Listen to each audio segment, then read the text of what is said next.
Hey gang, Shane from TM Auto Sports here today because I want to talk to you about some lift kit applications on trucks. Why we choose to carry some of the brands we carry, why we choose to sell you some better products over some cheaper, or we'll say less expensive competitors out there, right? There's more to a lift kit than just making the truck go up in the air. There's a lot going on behind the scenes, under the chassis, that the average consumer typically doesn't quite understand. We'll bring you in close and we'll show you some stuff. Now this customer, of course, chose to go with the big guns. We got the King Racing 2.5 coilover.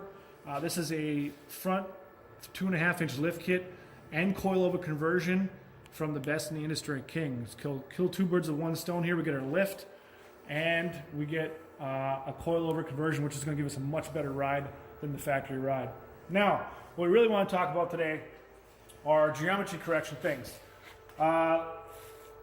Some stuff that we don't think about, right? The truck goes up in the air, but that means the axle also comes back, okay? So as the truck goes up, the axle it swings back towards the vehicle. The control arms are pulling it back, okay? So a good quality lift kit, or at least a good salesperson that can piece a lot of the right stuff together, will put all that stuff back into where it belongs, okay? So come on in and we'll show you. We got little things, right? Little tiny things like bump stop extensions, okay? Seems little, seems kind of minuscule, but this will keep the bump stop in the proper height so you don't bottom out your suspension. End-link, sway bar end-link drops, so our end-links stay in the proper operating angle, so we're not operating at extreme angles, okay? That'll elongate the life of your end-link. What about brake lines, okay? Brake line adjustment brackets or brake line drop brackets, so we can keep our same brake line angle so we're not pulling and tugging on brake lines as the suspension moves. Okay, and then to some pretty more important things, like down under here. If Bob, you want to follow me down under here.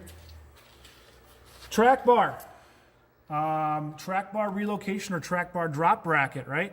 So now we've lifted this vehicle 2.5 inches in the front. Now we've also dropped the track bar mount 2.5 inches to accommodate, because the track bar, which connects the axle to the frame, okay, will pull the axle all the way over to the driver's side in lifted application unless we drop it to accommodate, okay?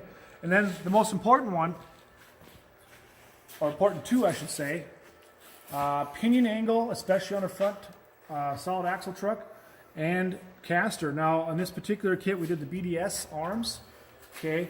This does two big things for us. One, they're longer than stock, okay? They're just the right length for a 2.5-inch lift to push this axle back to where it belongs in the center of the wheel well. The other big one is, come on under here, Bob. Because of the hole offset on these arms, it also corrects the pinion angle on the front differential, okay? On a lifted application, if you go too high and you get too much of a steep angle on this pinion, you're going to be chewing up all kinds of stuff here, U-joints especially, that we don't want to be doing. Okay, so guys, just remember, when you're talking about a lift kit, it's not all about budget, it's not about just spacers, it's not about just making the truck go higher, it's about making it ride right, making it last a long time, making it be a great experience for many, many miles to come. So don't forget, stop into your local TM Auto Sports. If you have any further questions about this, we'll be more than happy to explain. And if this project or a project like this is near future, stop by and see us.